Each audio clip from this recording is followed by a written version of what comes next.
Hi friends मोर गोटे mini blog को आपण मानक स्वागत। आम राजवाटी पार्क आसलु तालचेर देखो केड़े सुंदर देखा एपटा हूँ जोटे पार्कटा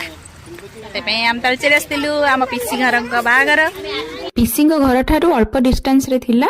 राजवाटी तो आमे चाहिलु कि टिके जाइकी संध्या बेले बुलाबुली करके पळी आसीबा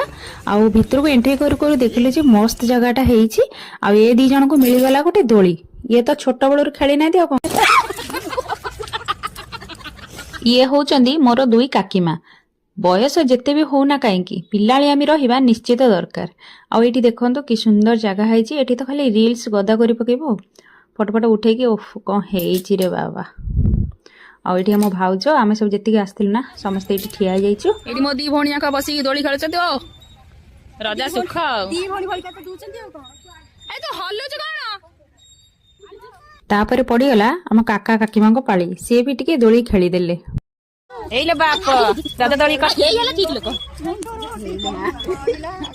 चंगर त इथर मजा हम ए दी काका काकीमा सुदूर किछि भी खेली पाइलेनी ए काकीमा खाली सब खाली ये करछन माने खेलुछंती दळी छा माने खेलुछंती दळी हमर पार्क एबे बुला बुली सरला हम जाउछ घर